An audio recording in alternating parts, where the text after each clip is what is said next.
Welcome back to Stories from the Inside. Today, we have a bit of a different interview. Instead of interviewing a student, we're interviewing a teacher that I unfortunately wasn't able to have. We've heard a lot about from the other podcast members. Please introduce yourself. I am Donna DiGiacomo, and I taught for 22 years and recently retired, ran for Board of Ed, and now I'm on the Board of Ed. So I'm still involved in education. Love it. That's wonderful. As I said, we've heard a lot of wonderful stories about you. So I will be excited to hear what you have to say. So first question, and this is kind of the standard question that I ask everyone, is just kind of general information. What was it like being a teacher? Just general sort of stuff. It's incredible. I mean, you meet some of the neatest people in the world, both students and other teachers. I felt like I made a difference. I built relationships with the students, which I think is one of the most important things. And it's just nothing like it in the world. And then, when you see a student get that aha moment, it makes, you have those odd poo-poo moments, but one aha moment wipes out about 1,000, bad ones. But most of the time it's great. I mean, I miss it. I miss being in the classroom. I miss seeing the students and, joking around with them, getting to know them, and stuff like that. I'm sure a lot of people miss being in the classroom.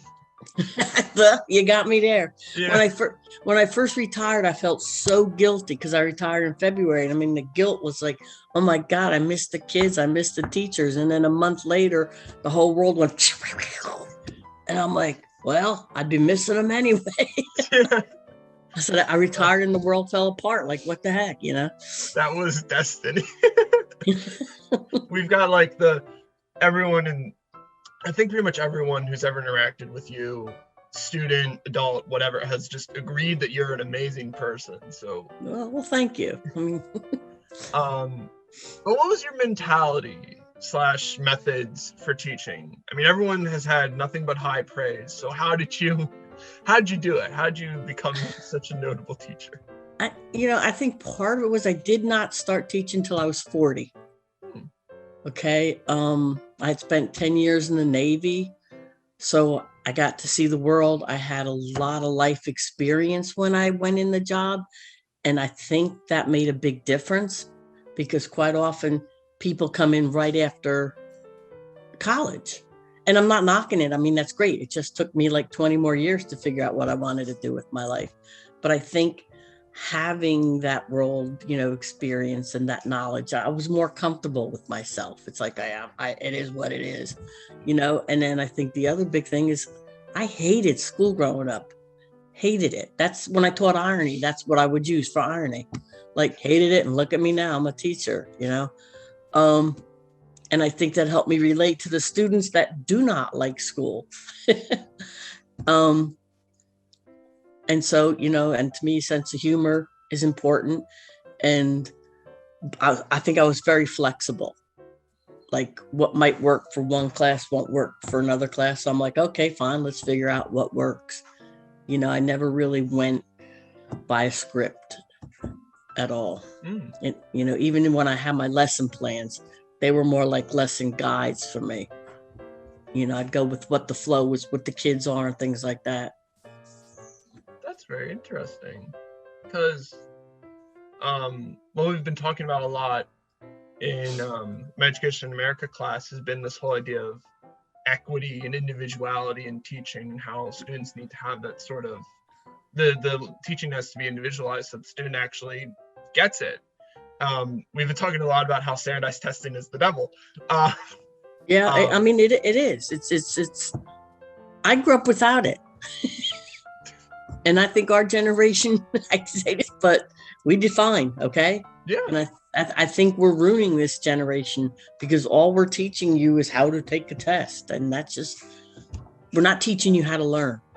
We're not teaching you how to think. You didn't have me, but the people that had me, I would say that. I'm like, what the heck? This is, come on, you need to think. Don't tell me what you think I want to hear. I want to know what you think. And I think that's one of the biggest things lacking from education right now. It's one of the things I want to fix when I try to go to teaching. Good.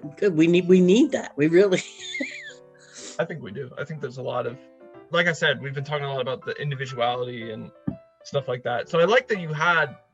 Point being was I like that you had the lesson guide instead of a lesson plan, and you kind of change it for how the students were feeling that day and how they like each class is different, like you said. Right. And then really cool. There are days, I'd go in, and this was more when I was teaching like 11th and 12th grade, and sometimes these kids are just off, and I'd like, what is wrong? And then I'd quite regret asking it, sort of, but some of the answers you get, like one girl goes, well, I missed the chance to buy my prom ticket because I forgot money. And I'm like, so that's why you can't pay attention? That's it? Well, yeah. I said, so what, $10 will fix the problem? So like, without even thinking, I'm like, here's $10, just go get your prom ticket, just come back and be ready to learn, okay? And I'm like not even thinking about it. She's like, really? I'm like, yeah, I'll pay back. I'm like, I don't even care, just go get your, and the kids are all looking at me like, well, I need $10 too, Miss D. And I'm like, yeah, whatever.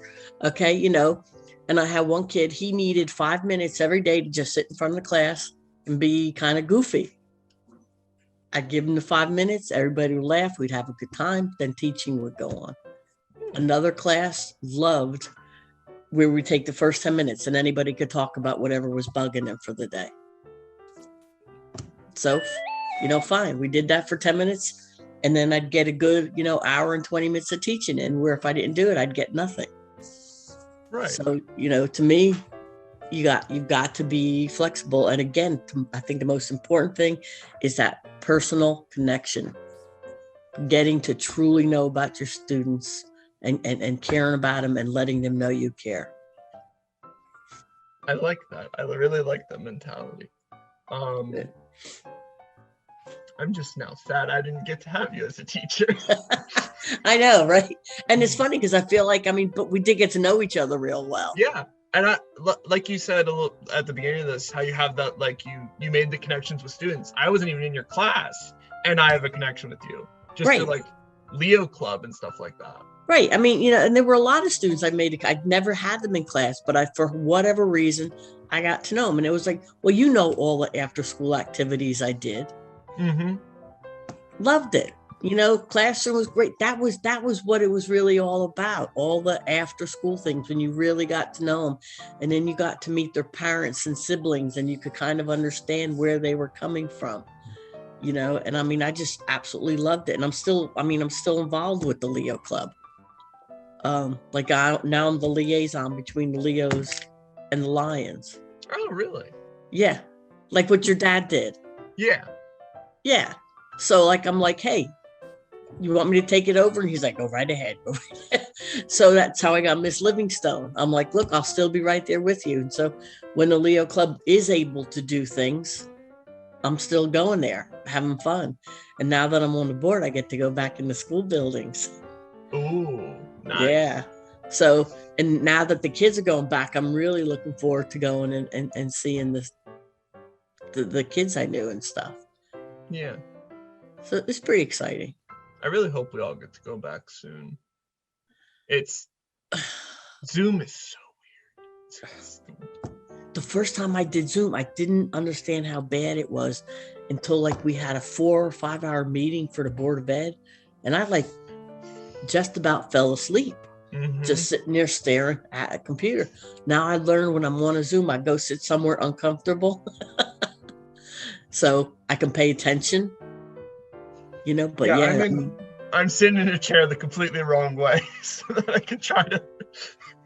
Right, just keep paying attention. Yeah, you need that sort of figure out what you got to do. And I can definitely attest to the sitting for 5 hours straight. And so your school's still all virtual? Pretty much. There's classes that offer in person, but I'm like, it's not worth it. I've got like 5 minutes in between classes. Might as well just stay in my dorm. Right. But I've got Tuesdays and Thursdays. I had class from 11 to 3:50. One of my classes is done for the semester. And this is where things start getting weird timing wise, because I've got homework, but then like some days I don't have class and I got to figure out what to do. Cause end of the semester stuff, it's weird. College is weird. Right. But you don't even really know what college is yet. You're right. I'm just a freshman and I haven't even like had the authentic college experience because it's all been on the computer. Right. Well, hopefully by September. That's what people are assuming. That's what people are guessing. Are you going to get your vaccine? Oh, definitely. If I mean, have you gotten the vaccine yet or no? Yes. Oh, that's good. Sad and I both got it. We've had our second shots. Wonderful. Yeah. This is going off on a quick tangent, but last little thing about that. How bad were the did you have any side effects? I've heard a lot of people got like first one was no problem at all. Second one, I had the chills for about 2 hours and that was it. So no big deal. Shad had a fever for about 12 hours, but it was like she was fine. And then all of a sudden a switch turned, she had a fever. 12 hours later, switch turned off and she's fine. Nice. Yeah. So and some of our friends, no problem at all. I mean, it to me was definitely worth, it's because that would be a whole lot better if you got the COVID. Yeah. As I say, I'd rather have a slight fever or something than pandemic for another year. Right. I think that slight discomfort's worth it.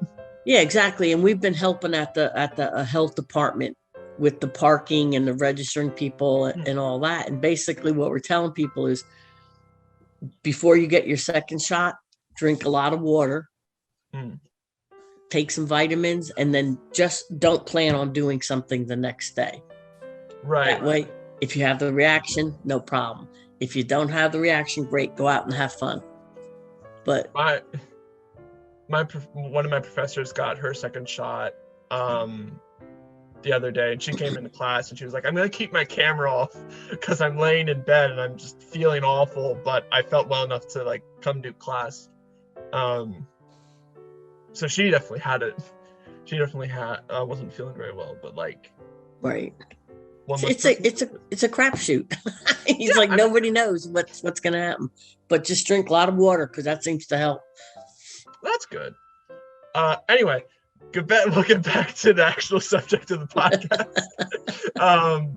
So I think I already know the answer to this, but what was your favorite part of teaching? It was the students, the kids, the personal relationships that you built with people, the making a difference. And I mean, and that all goes back to the people. Mm-hmm. That was the best part. I mean, teaching to me is like honestly the best job in the world. That's what I've heard from a lot of teachers. I know from you and other teachers I've had, they're like, it's all for the students, and that's what makes it all worth it. And I was like, I just want to experience that. I think that because I've had a couple experiences, but nothing like what you guys like what actual teachers have had. Mm-hmm. Yeah, but just to, like I said, like becoming a teacher at 40 is like totally different than I never could have been a teacher when I was in my 20s, ever. I was too, I guess, sort of immature. I mean, I was in the Navy, I had a job, I paid my bills, so I wasn't immature. But I was just like, and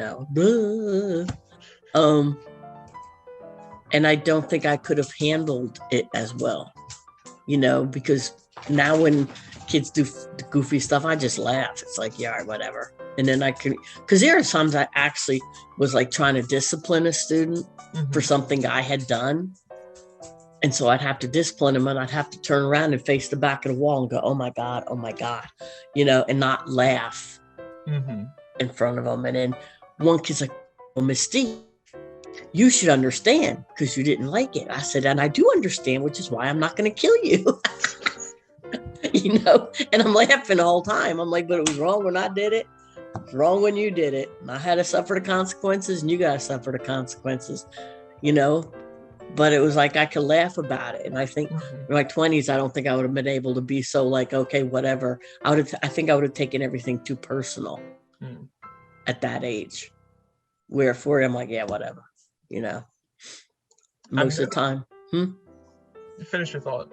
That's just, I think, you know, very rarely did I ever take it personal, you know, because that's important.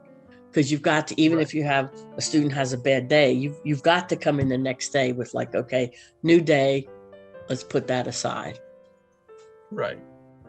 I was going to say, the thing I'm noticing is that you never seem like, how do I put this? You never seem to forget that you were once in that position of the student. And I think a lot of teachers do forget that they were once a student. If that makes sense. That's true. They do. Yeah, that's true. They think they're like above it. Yeah. But like, and we've all been through it. Right. Yeah. And it's like, yeah, I wouldn't want to go back. But, you know, here I kept going back as an adult to, you know, first I didn't, because I dropped out of college 3 times before I joined the Navy. And my family did not take that well because we were raised that you go to college, but it wasn't ready for me. And then when I got to Japan, I tried it again because University of Maryland's all over the world. Still didn't work. But finally I was like 27 or 28 and I'm like, I think it's time for me to get out of the Navy. I think it's time for me to go back to college. And that it stuck. And then, you know, I got my degree in English.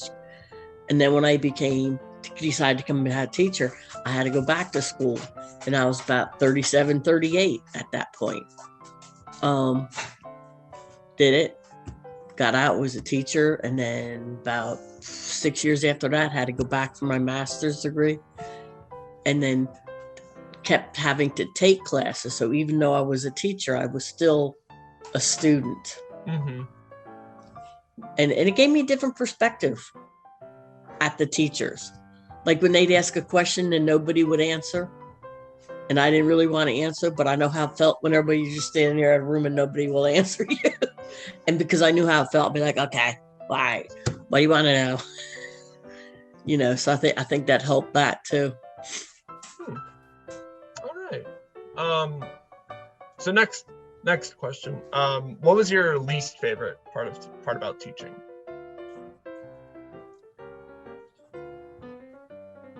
I guess the first thing that came to mind was when I could not help a student that needed help. That was, you know, frustrating when there are like a million reasons sometimes you can't help them and you want to help them. And that's the first thing that came to mind. And I think the second thing that came to mind is that the people in charge forget that they were teachers. And they come up with these idiotic rules and they don't care about the students. You know, and that frustrated the Jesus out of me, which is why I finally did what I did, because I'm like, y'all crazy. You know, and now in the board meetings, I'm like, no. You know, and they try to say something and I'm like, you forgot that I was there? Did you forget that I know the truth? You know? And as frustrating as that was, though, I'd still have to say it's when you can't help a student would be the hardest thing. Because the adults, and maybe this is growing up from New Jersey or whatever, but you know, I never really kept my mouth shut. They knew when I did not agree with them. I mean, I did it respectfully because, you know, I'm not stupid and I need a job. But I mean, many times I'm like, you're the boss and I'm going to do it, but I think you're crazy. And I would tell them, you know, why? And sometimes they would admit I had a good point, but they're like, but I got to do this because I need my job. Like, okay, but it doesn't make it right. It's like too many times the adult is telling the students how to act, but they weren't living up to it themselves. That makes sense? Yeah. You know, like when we tell you to stand up for what's right, and then they're not standing up for what's right. Right. it's like, no, be the example, live it. It's like this whole choose civility thing, right? I'm like, civility should be a way of life. It shouldn't be a program, for Pete's sake. And, civility starts at the top, You can't just say choose civility. You've got to be civil yourself. And sometimes I think the people that get up there forget that. It's like, I have never had a desire to be anything but a teacher. Like once I became a teacher, like once I got in the classroom, I never want to be an administrator ever. I was like, oh God, no. Because all they see are the troublemakers. They don't see all the other, they don't see those aha moment kids that you're there for. Exactly. And my last year though, do you remember Mrs. Necessary? Yeah. I would send her like once a week, a good kid, and I would just to give him a pass and say, hey, go talk to Miss Necessary for a while. Because it gets depressing seeing all the troublemakers. Right. And so she loved it because I was like letting her introducing her to some of the nice kids. And it was, she liked it because it would make her feel better. Like, okay, yeah, that's good. So I like that idea. That's a nice idea. Yeah, I mean, to me, it really is, the rewards the student, rewards the administrator. And then the neat thing was every kid was trying to get to be the one to go. So, okay, yeah, that was just a nice like side effect of that. But I want to go meet her. I'm like, all right, you can go next week. Sometimes I'd send 2 kids down that would get along well. I'm like, okay. Have some fun. And that's, what? Education should be fun. It should. I think it definitely should. So I guess that would be one of my strategies. I always try to make it fun. I think that's a good idea. Nowadays, especially nowadays, it should be more fun because we're getting more. One of the things we talked about was that more jobs nowadays require like imagination and thinking that's not just Shakespeare or whatever. Right, thinking outside the box. And they don't do that because it's always about the stupid test. Or they're coming up with more programs now that take the autonomy away from the teacher, like almost script. And that just sets me right on edge because what works for me would never work for somebody like Miss Moran. Did you have her? I almost had her, and then they like switched me out last minute. Did you see? Because she's more like old. Well, she started at 22, but more like the traditional teacher, like My way would put her over the edge. Her way would not work for me. Because you remember Mr. Foster? I think so, yeah. I don't think you have, but he and I joked because he loved to just not be rigid per se, but these are what we're gonna do today and do. Where I'm like, okay, well this is what I planned, but this we're gonna do.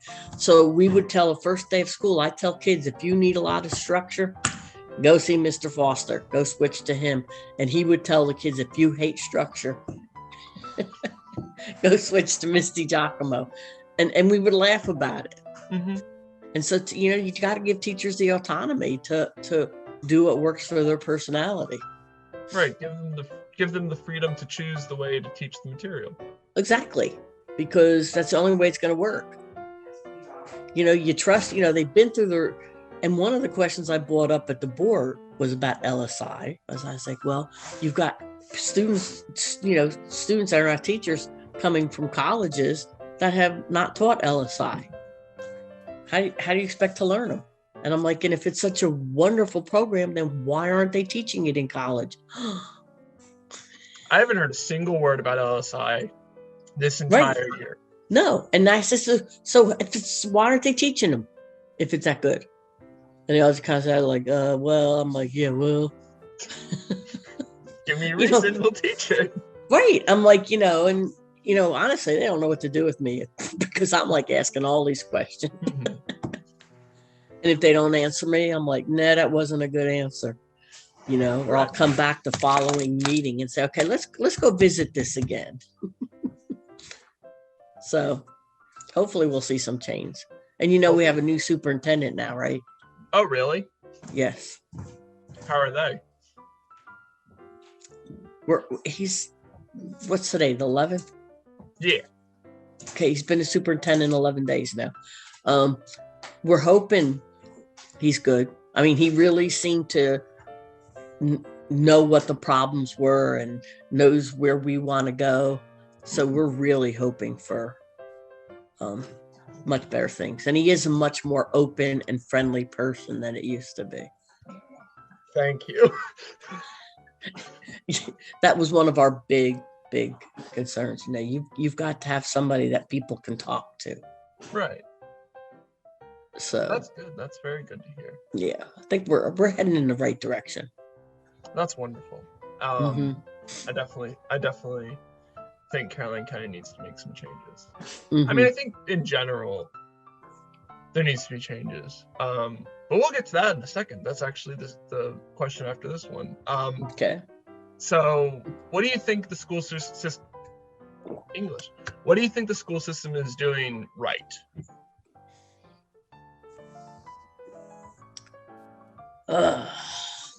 If anything.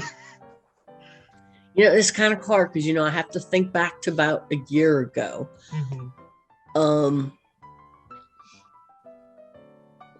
I think with COVID, they're encouraging teachers more to make those personal connections, even though they're on the computer. They're telling them, these kids, and it's true, some kids haven't been out. Some kids have nobody else to talk to. So I think that's a good thing.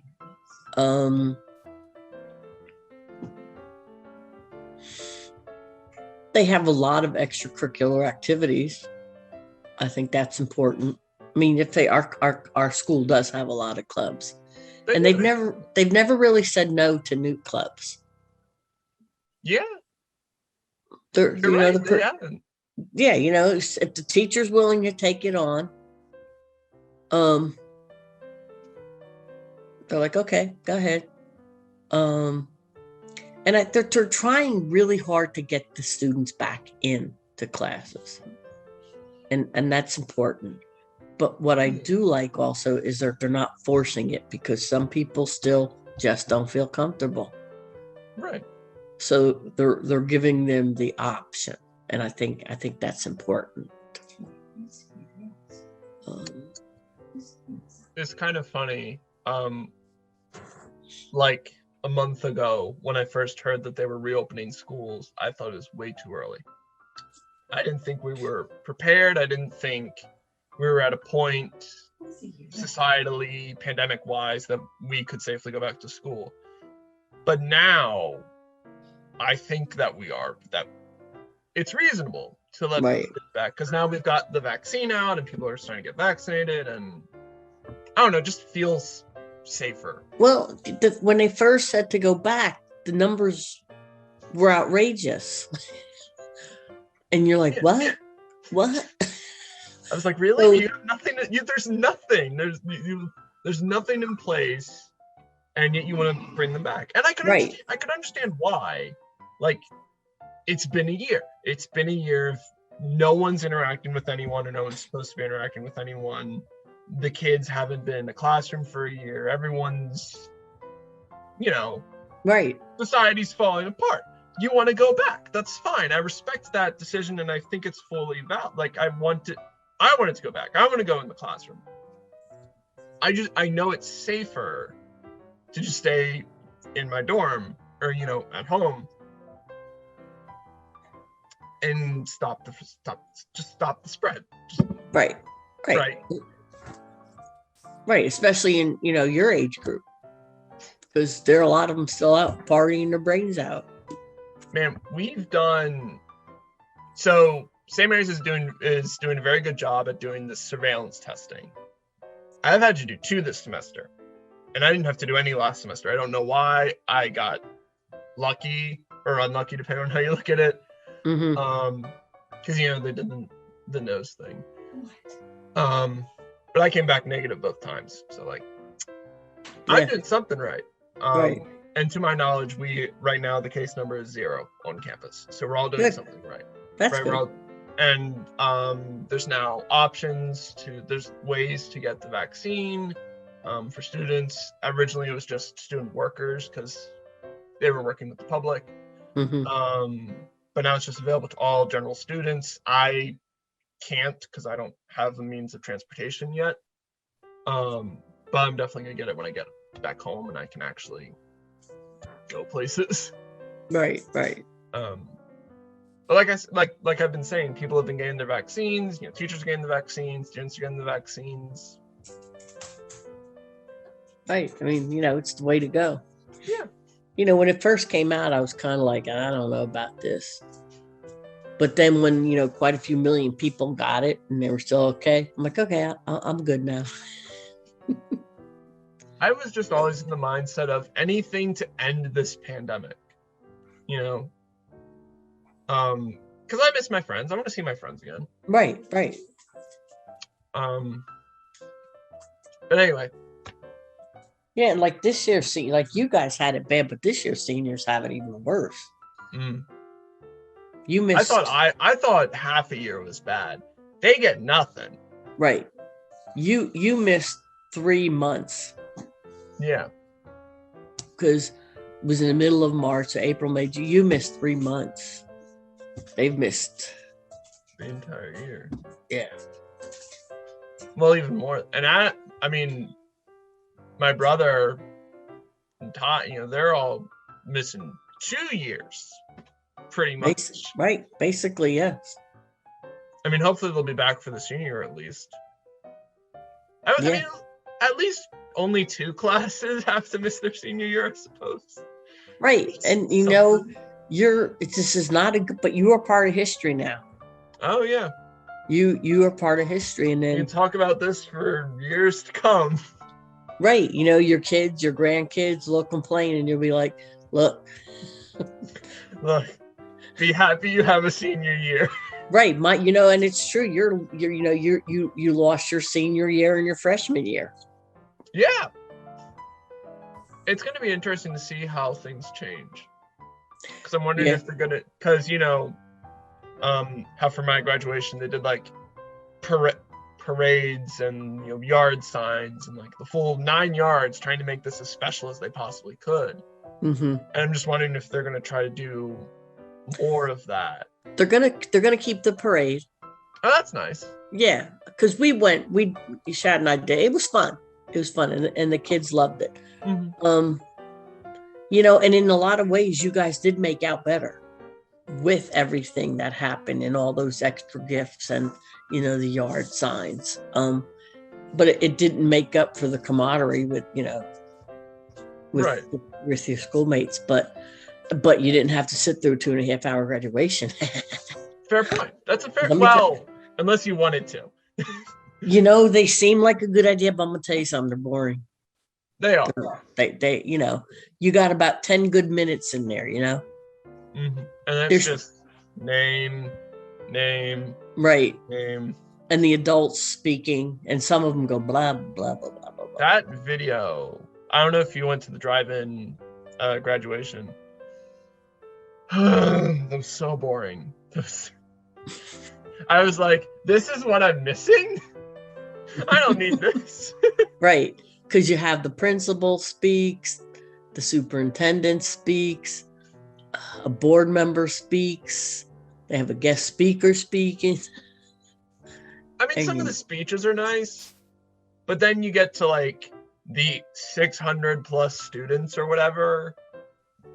And then you just stand up for about 2 seconds, go get your diploma, sit back down and wait for everyone. And if you're like me, you're in the middle.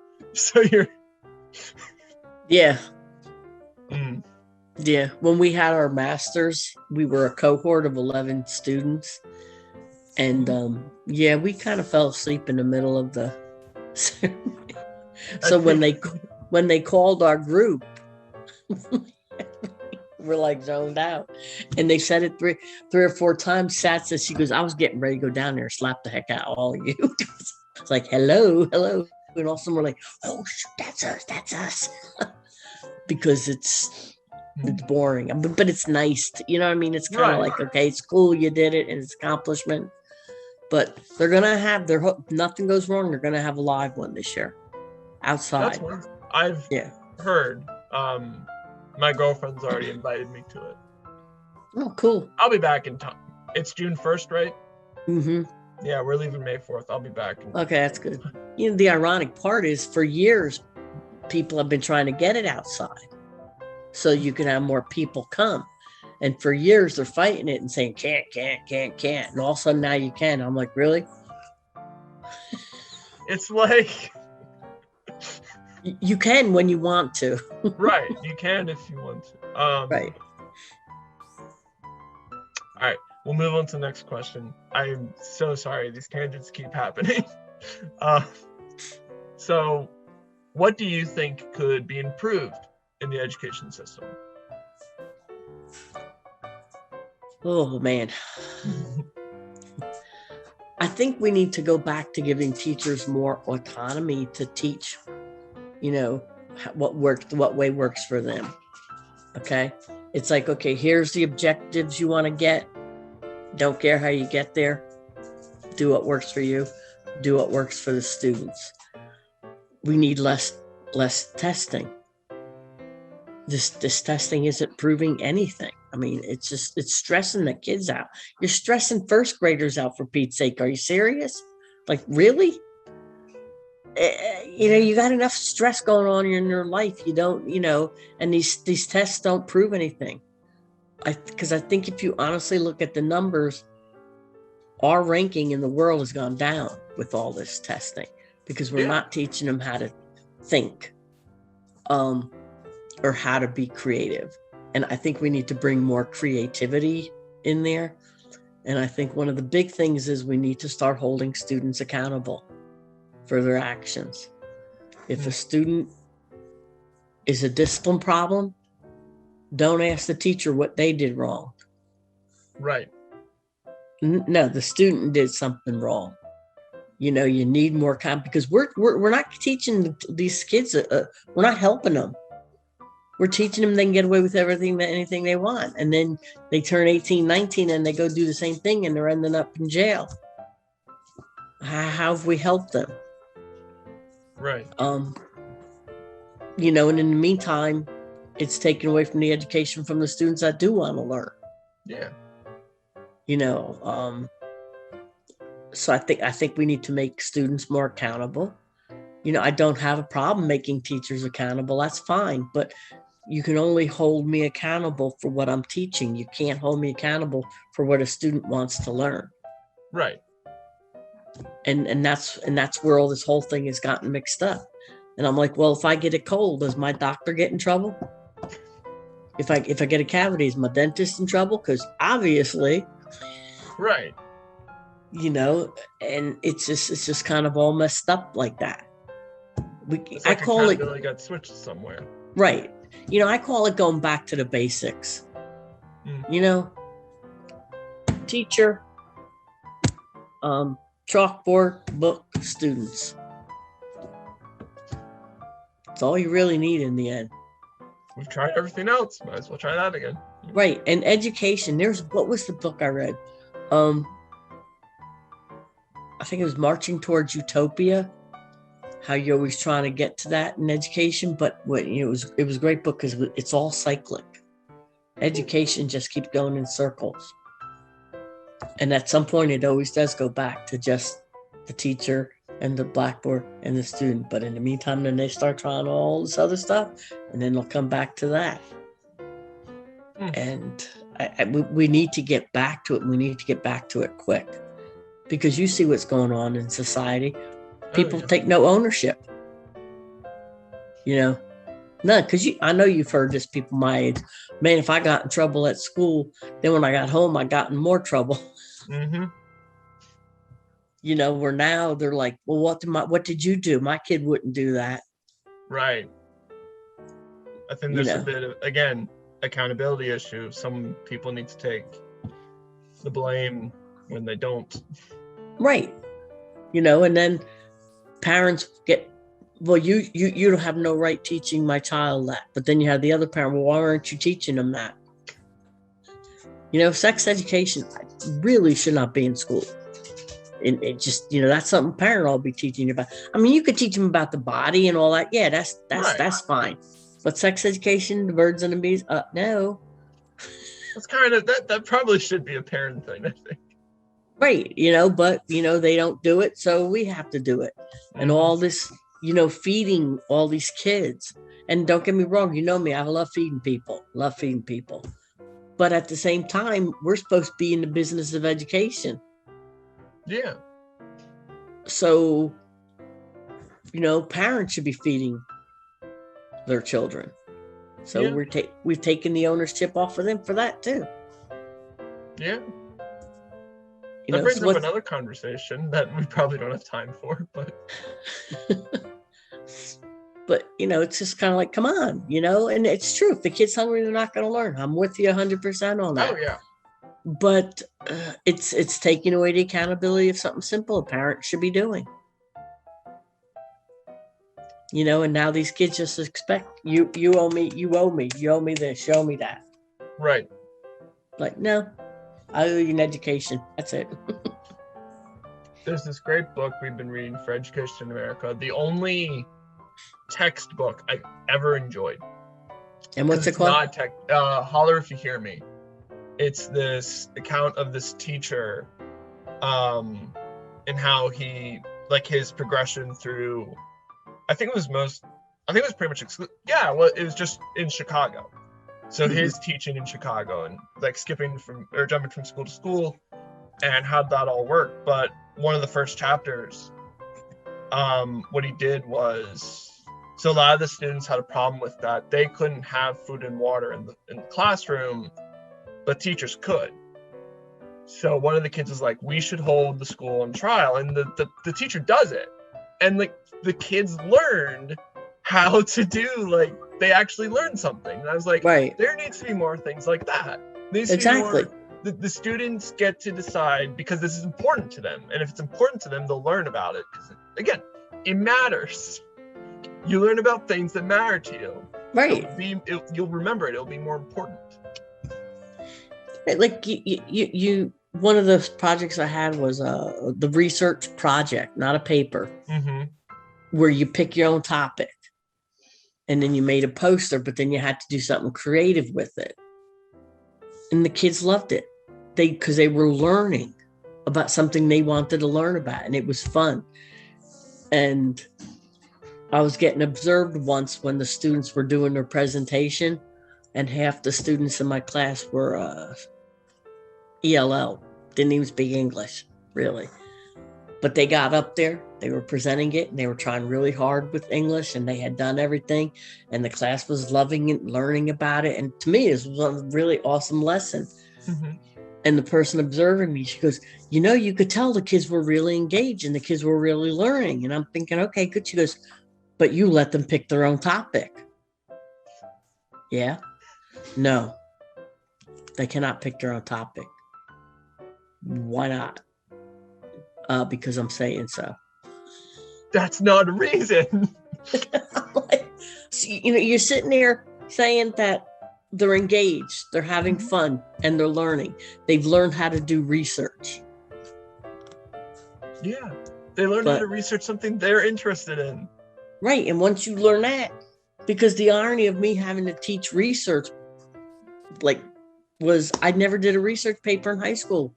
I'm like, go ahead, give me the 0. Because nobody ever taught me how to do it. It was just, here's this project, do it. And I'll be like, ugh. So when I had to teach, I was like, I was stressed out, but I figured out how to break it down. And so I teach them how to do it, step by step by step. Then we need more stuff like that. Was one of my favorite projects to hear about. I loved that. I love that. We need more stuff like that. Right, exactly. And and as I love doing that one.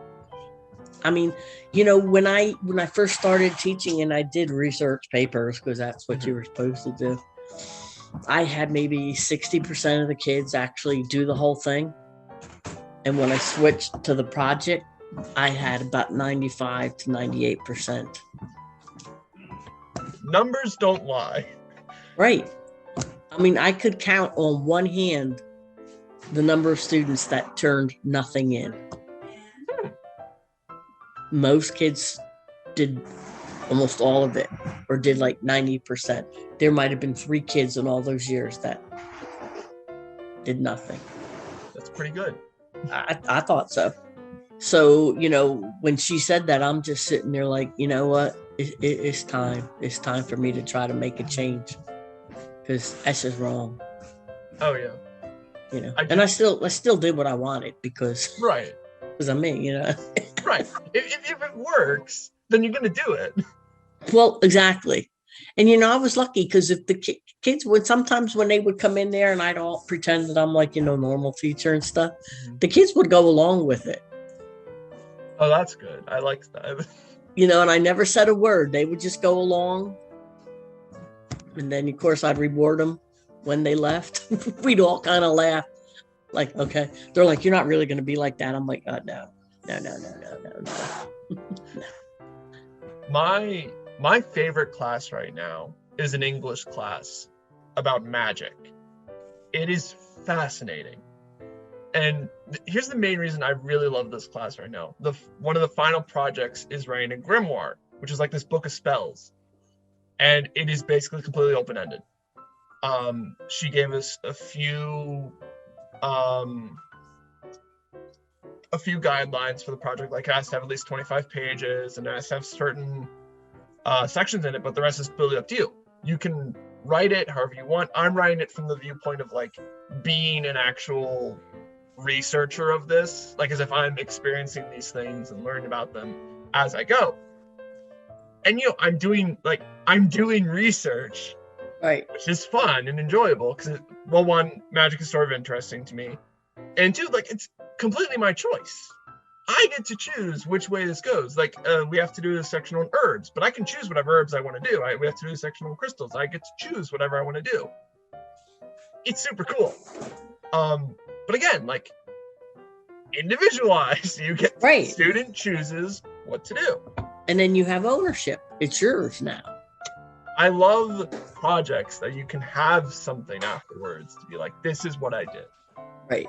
Not just a paper that's like, this was the paper you wanted me to turn in. But no, this is the paper I wanted to turn in. This is the paper that I liked doing. Right. All right, I think we got like 2 questions left. Okay. So, I'm so sorry. It's tangent. Education gets me riled up sometimes. So this is kind of like a lower stakes, lower energy sort of question, but how does the way you taught compare to how you were taught?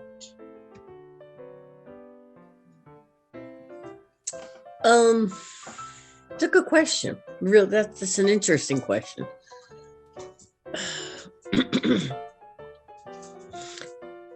It's interesting because I like sometimes teaching, I learned a lot of what not to do. Yeah.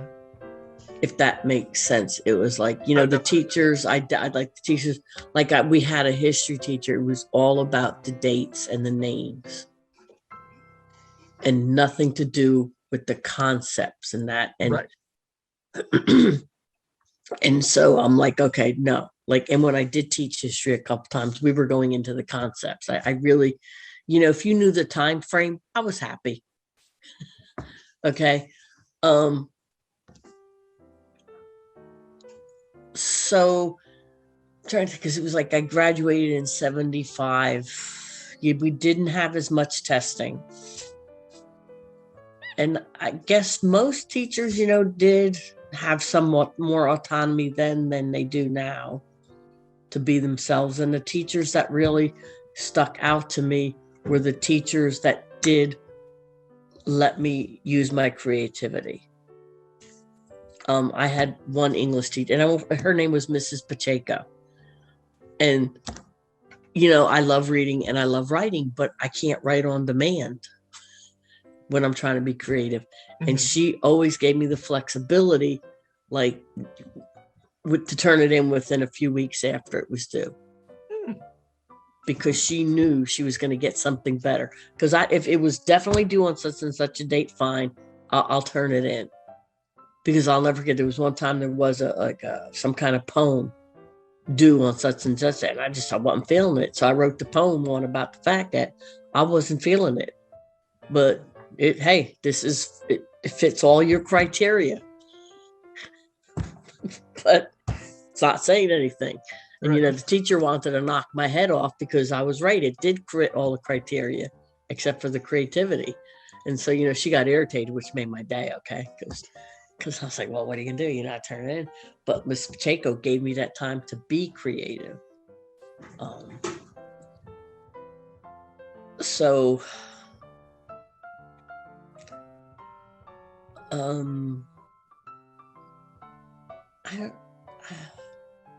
don't know, because I was a student that tried to fall between the cracks. It was just like, okay, leave me alone. I'm going to do the bare minimum. Leave me alone. And those are the ones, it's like I said, those are the students I'd go after more now. The ones that don't want to get paid attention to. I'm like, oh, no. So I think, and there was a lot of student accountability back then. Yeah. They never asked me what my teacher did wrong. They never asked me what my parents did wrong. It was just like, you did wrong. And that to me was big. And the teachers, if you failed a student, the student failed. Like, how where they don't want a student to fail. Yeah, I remember that. And I know that sounds kind of funny, but I do think that makes a difference. Like growing up with that philosophy, if you fail, you fail. It's on you. Right. And something that simple. Exactly. And they don't have that now. You need 24 credits to graduate and you have 32 opportunities. I obviously don't remember how many, but let's say if I needed 24 credits, that's how many opportunities we had. And if you failed a class, you were doing summer school or, something on your own terms to make it up. Mm-hmm. So I'd say that's probably the biggest difference, is that accountability thing. And again, less testing. The teacher, and it's true, I know what kid passed my class. I don't need a test to tell me. Right. Because you have some students who are very bright but can't take a test. Yeah. And then you have a student like me. I can cram it, take that test, do really well. But if you ask me 5 minutes after the test, I'll be like, I don't know. So, back then it was more really, what did you learn? And you did get to be creative with some of the teachers. Right. So I'd say that's probably, how. Because you're making me think back now. I know this was going to be a bit of a harder question, but I thought it would be interesting to hear. No, I like that question. I'm going to be thinking about that now. And if I do think of it, I'll just probably text you and let you know. Because that's a good question. I can always add stuff in at the end. I was going to say something and just... I don't think I'm a very good test taker. I mean, the test scores show I was. But in the moment, I'm like, I don't know what I'm doing. And then afterwards, I don't know what I'm doing. I have a feeling I'm going to get a good grade, but I can't tell you a single thing that I just wrote. It leaves my head as soon as I'm done. I'm much better at, again, the creative projects that allow you to think outside the box. Right. Come up with new ideas. One of my favorite projects was high school, which is this big portfolio my AP English teacher gave us. And I was just able to kind of mold that to my own, however I wanted it. It was full of all these creative, self-reflections and a portrait about yourself. Cool things I love doing. And you'll remember that. And there's the difference too. You will remember that in 30 years. Because you had the ownership. I'm not going to remember any of the things from AP. And, the stuff they've crammed down your throat. Because But one of the things I would do is you could do a book. You had to do a book project again, and you had like 3 different things you could get up in class and talk. You can do a book report, which I really didn't want, or you could make like a news-a-zine where you like drew pictures that explained the thing. And I had so many kids say that that's the first time they ever read a book because they got to pick the book. Right. Well, I don't care what book they're reading, as long as it's like, not Dick and Jane or something. Right. But yeah, you'll remember that because that's what I remember. The teachers that gave me the freedom to choose and stuff like that. Right. Because in history, we got to choose that. And that's the closest I ever came to doing a research paper. You got to choose a topic, and I did it on JFK's assassination. Because back when I was growing up, it was just a given that Oswald did it. Mm-hmm. Back then, there was no, all the conspiracies now. There wasn't back then. Right. And so I'm like, all right. And as I'm reading, I'm like, man, Oswald did not do this. And I'm just this 11th grader going, whoa, it's like it was mind-boggling. And all these years later, I do remember everything. I didn't write the actual paper, but I learned everything because they gave me the chance. Right. I think the main lesson to learn from this is give students a choice, give them a chance, and they just might surprise you. Yeah. So final question, and this is like the standard final question. Do you have any final stories or words of advice to leave everyone with?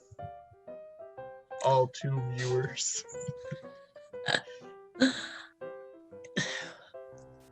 You have to love it to be a teacher. It's got to be something that's in your soul, because teaching right now is a crazy profession. So it's a calling, but there will never, ever be a more rewarding job in the world, because I can't even tell you when you see that you made a difference with a student, I can't, it still gives me goosebumps, and I've kept every letter that any student ever wrote to me. I've kept them all. And I remember them. And it is the best job in the world. So that's great. Well, thank you very much for coming. Thank you for sharing your stories. I loved this. This was great. Normally appreciate you asking me. Of course. I loved the insight. I loved the experience. Thank you very much. No, thank you. And when you get home, give me a call and we'll get together. Of course. All right. Have a wonderful night. You too. Take care.